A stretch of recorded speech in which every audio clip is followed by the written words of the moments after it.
Section 7.1 program development life cycle paper 2 का पहला सेक्शन है कंप्यूटर साइंस आईजीसीएसई या ओ लेवल्स के पेपर का। प्रोग्राम डेवलपमेंट लाइफ साइकिल एक प्रोसीजर है जिसमें हम एक प्रोग्राम को या सॉफ्टवेयर को डेवलप करते हैं। जितने भी सॉफ्टवेयर हाउस या जो लोग भी हैं जो सॉफ्टवेयर डेवलप करते हैं, आप फ्रीलांस में करो या किसी ऑर्गेनाइजेशन के थ्रू करो, तो आप जब प्रोग्राम डेवलप करते हो, सॉफ्टवेयर डेवलप करते हो, तो उसका एक प्रॉपर मेथड होता है जिसमें डिफरेंट स्टेजेस होती हैं। उसको हम प्रोग्राम डेवलपमेंट लाइफ साइकिल कहते हैं। जो फर्स्ट स्टेज है इसकी, वो है एनालिसिस स्टेज। एनालिसिस स्टेज में बेसिकली हमने आंसर करना होता है व्हाट टू डू का, कि हमने बेसिकली करना क्या है। इसमें हम प्रॉब्लम को अंडरस्टैंड करते हैं और प्रॉब्लम को डिफाइन करते हैं। पहले आप उसको डिफाइन करोगे कि आपने बेसिकली करना क्या है, उसके बाद आप उसको अंडरस्टैंड करोगे, आप उसको जो इंपॉर्टेंट चीजें हैं वो आप उसमें नोट डाउन करेंगे।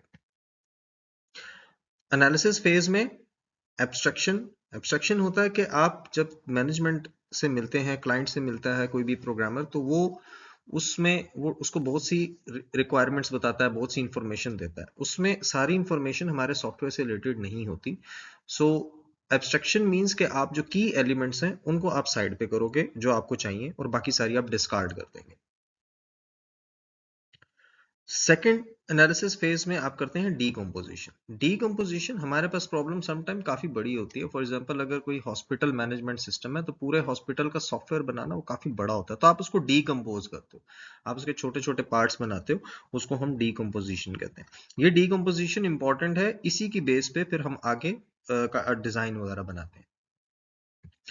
सेकेंड स्टेज एनालिसिस जब कंप्लीट हो जाता है, आप अपनी प्रॉब्लम को डिफाइन कर लेते हो, आप उसको इंपॉर्टेंट चीजें, आप जो की एलिमेंट्स हैं वो आप साइड पे करते हो, उसके बाद आप प्रॉब्लम को डीकम्पोज करते हो छोटे छोटे पार्ट्स में, उसके बाद आप डिजाइन पे आते हैं। और design means how to do कि आपने कैसे करना है, आपने इसका डिजाइन कैसे बनाना है। डिजाइन स्टेज पेपर वर्क होता है, इसमें अभी तक हम प्रोग्रामिंग नहीं करते, ये सिर्फ डॉक्यूमेंटेशन और पेपर वर्क होता है। डिजाइन को रिप्रेजेंट करने के 3 स्टैंडर्ड मेथड्स हैं।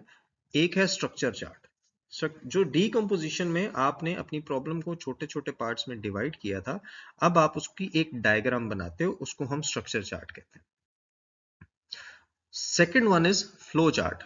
जो आप सब मॉड्यूल्स बनाते हो डीकम्पोजिशन में, स्ट्रक्चर चार्ट में आपने उसकी डायग्राम बना दी, उसके बाद आप उनका सोल्यूशन बताते हो। For example, hospital management system है, आपने लेट सपोज उसको डीकम्पोज करते करते आप उसको पेशेंट के रिकॉर्ड तक लेके आए, तो पेशेंट का रिकॉर्ड कैसे स्टोर होगा, कैसे इंफॉर्मेशन आप यूजर से लोगे, क्या क्या प्रोसेसिंग होगी, उसका आप एक डायग्राम बनाते हो जिसको हम फ्लो चार्ट कहते हैं। फ्लो चार्ट एक पिक्टोरियल फॉर्म होती है, डायग्राम की फॉर्म में होती है। And third one is pseudo code. Pseudo code, it looks like a programming code. ये देखने में बिल्कुल ऐसे लगता है जैसे प्रोग्राम का कोड है, लेकिन ये प्रोग्रामिंग कोड नहीं होता। इसमें कोई रूल्स नहीं होते, कोई सिंटेक्स वगैरह आपको नहीं फॉलो करने पड़ते। बस स्पेलिंग मिस्टेक्स वगैरह ना हो, छोटी छोटी चीजों का और सीक्वेंस सही हो, बस इसका ख्याल रखना होता है। तो सूडो कोड तक होने के बाद, उसके बाद आप थर्ड स्टेज पे आते हैं, which is called coding and iterative testing. यहां से हमारी प्रोग्रामिंग स्टार्ट होती है। कोडिंग एंड आइटरेटिव टेस्टिंग में सबसे पहले आप प्रोग्राम को लिखते हो। Write a program in any suitable programming language. Programmer decide करता है कि कौन सी प्रोग्रामिंग लैंग्वेज उसने यूज करनी है। दो चीजों पे डिपेंड करता है, प्रोग्रामर को वो लैंग्वेज आती है या नहीं आती। सेकेंडली, एप्लीकेशन डिपेंडेंट होता है आपका, कि जिस तरह की एप्लीकेशन होती है उस तरह की प्रोग्रामिंग लैंग्वेज प्रोग्रामर चूज करता है आपको। फॉर एग्जाम्पल, वेब बेस्ड है तो उसमें जावा यूज होती है, पीएचपी यूज होती है। डेस्कटॉप एप्लीकेशन है तो विजुअल बेसिक यूज हो जाएगी। सो इट डिपेंड्स कि आपका प्रोग्राम क्या है।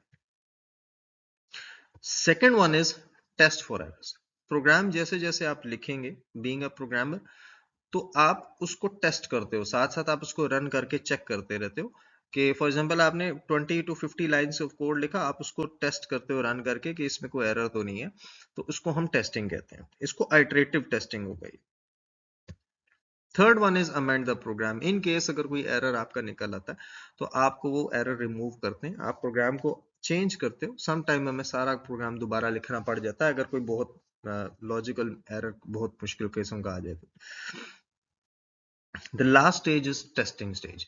टेस्टिंग स्टेज में जब आपका पूरा का पूरा कंप्लीट प्रोग्राम आ जाता है तो उसके बाद आप कंप्लीट प्रोग्राम को रन करते हो, टेस्ट करते हो। इसमें आप टेस्ट डेटा एंटर करते हैं, डिफरेंट तरह का डेटा एंटर करके आप उसमें वैल्यूज को चेक करते हो। सो ये प्रोग्राम डेवलपमेंट लाइफ साइकिल की 4 स्टेजेस हैं। इसके अलावा और स्टेजेस भी हैं, लेकिन कैम्ब्रिज में हमारी ये 4 स्टेजेस हैं, तो हम इन चारों को ही इस लेक्चर में डिस्कस करेंगे। इससे पिछली स्लाइड में हमने देखा प्रोग्राम डेवलपमेंट लाइफ साइकिल होती क्या है, इसकी स्टेजेस कौन कौन सी होती हैं। अभी हम उसको वन बाय वन डिटेल में डिस्कस करेंगे। Program development life cycle is a process to manage the development of software program. ये वो सारा का सारा प्रोसेस होता है जिसमें आप सॉफ्टवेयर प्रोग्राम की डेवलपमेंट को मैनेज करते हो, right from the scratch, client से मिलने से लेके उसको एंड प्रोडक्ट देने तक। वो सारे के सारे स्टेप्स जो होते हैं वो प्रोग्राम डेवलपमेंट लाइफ साइकिल का पार्ट है। स्टेजेस, 4 स्टेजेस पिछली स्लाइड में भी हमने डिस्कस किया। एनालिसिस, जिसपे आप प्रॉब्लम को अंडरस्टैंड करते हो। डिजाइन, जिसमें आप उसका एक मॉडल बनाते हो। कोडिंग, जिसमें आप उसका प्रोग्राम लिखते हो। एंड टेस्टिंग, जिसमें आप उसको रन करके चेक करते हो कि ये प्रोग्राम सही चल रहा है या नहीं चल रहा है। फर्स्ट स्टेज, एनालिसिस स्टेज, सबसे इंपॉर्टेंट स्टेज है। Analysis stage consist of clearly defining and understanding of the problem. इसमें आप प्रॉब्लम को क्लियरली डिफाइन करते हो कि आपने क्या क्या करना है, आप अपने टारगेट सेट करते हैं और उसके बाद आप उसको अंडरस्टैंड करते हैं। Everyone working on the solution understand what is needed.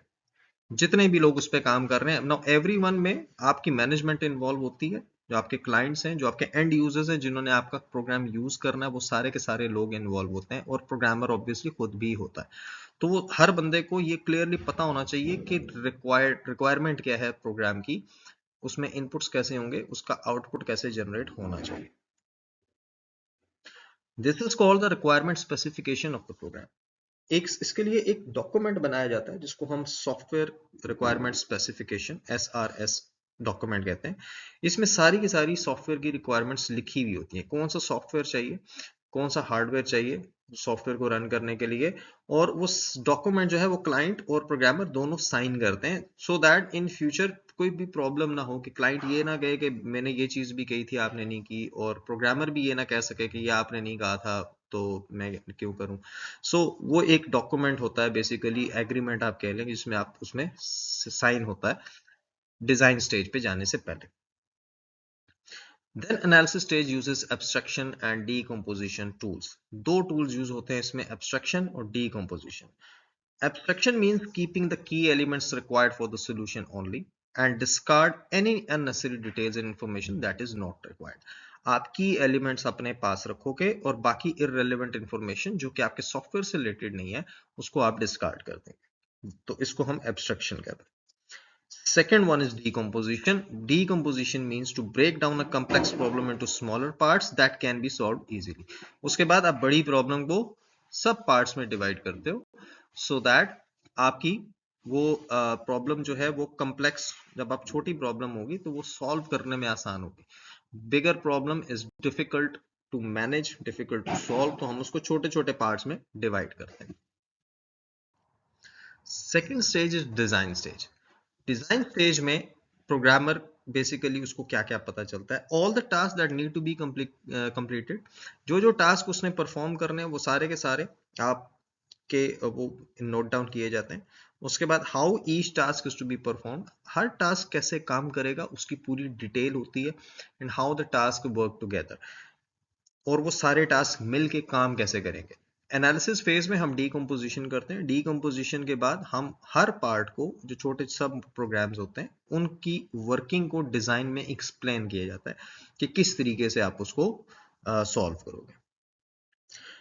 This can be formally documented using structure chart, flow chart and pseudo code. और ये डिजाइन जो बनाया जाता है उसके फॉर्मल डॉक्यूमेंट्स होते हैं। उसमें आप पहले स्ट्रक्चर चार्ट बनाओगे जो बेसिकली एक ओवरव्यू होगा, उसके बाद फ्लो चार्ट होगा जिसमें थोड़ी सी डिटेल होती है, और सूडो कोड इज बेसिकली आपका डिस्क्रिप्टिव फॉर्म होगा, फ्लो चार्ट आपकी डायग्रामेटिक फॉर्म होगी। तो फ्लो चार्ट और सूडो कोड बेसिकली डिटेल होती है हर टास्क की कि कैसे वो उसको उस पर वो काम करेंगे। Third stage coding and iterative testing. Coding is the process of writing the program using a suitable programming language. आप कोई भी प्रोग्रामिंग लैंग्वेज चूज करेंगे और उसके ऊपर आप अपना प्रोग्राम लिखना शुरू करेंगे according to your pseudo code and according to your flow chart. Iterative testing includes modular tests are conducted। तो जैसे मैंने पहले बताया कि हम डीकम्पोजिशन करते हैं, हम बड़ी प्रॉब्लम को छोटी प्रॉब्लम में डिवाइड करते हैं, वो जो छोटी प्रॉब्लम होती है उसको हम मॉड्यूल कहते हैं। तो मॉड्यूलर टेस्ट होते हैं, आप हर मॉड्यूल को रन करके चेक करते हो, उसके बाद कोई एरर है तो आप उसमें कोड को अमेंड करते हो, चेंजेस करते हो और उसके बाद इस टेस्ट को रिपीट करते हो until the module performs as required. जब तक आपका मॉड्यूल सही प्रॉपर काम नहीं करता, प्रॉपर आउटपुट नहीं देता, तब तक आप ये प्रोसेस चलता है। The last stage is testing stage. Testing stage में आप अब आपका प्रोग्राम कंप्लीट हो गया, उसके बाद आप उसको फाइनल एक बार फिर उसको कंफर्म करेंगे कि ये सही प्रॉपरली चल रहा है या नहीं चल रहा, उसको हम टेस्टिंग कहते हैं। Running of completed program many times with different sets of test data is called testing. Test data एक अलग से पूरा टॉपिक है, आगे हम पूरी इसकी डिटेल देखेंगे कि डिफरेंट टाइप का हम डेटा एंटर करके प्रोग्राम में को चेक करते हैं कि वो प्रॉपरली काम कर रहा है या नहीं कर रहा। सो ये लेक्चर था प्रोग्राम डेवलपमेंट लाइफ साइकिल का। कैम्ब्रिज के पॉइंट ऑफ व्यू से इसमें आपको चारों स्टेजेस के नाम पता होने चाहिए, उनकी डिटेल पता होनी चाहिए और कम से कम उनके डेफिनेशंस वगैरह आपको उसमें पता होनी चाहिए। पास्ट पेपर क्वेश्चंस में अभी तक जितने क्वेश्चंस आए हैं उसमें वो एक किसी स्टेज को डिस्क्राइब करने को कह देते हैं, बाकी आमतौर पे वो सिर्फ नाम पूछते हैं। सो ये प्रोग्राम डेवलपमेंट लाइफ साइकिल था। आई होप कि ये सब लोगों को क्लियर होगा।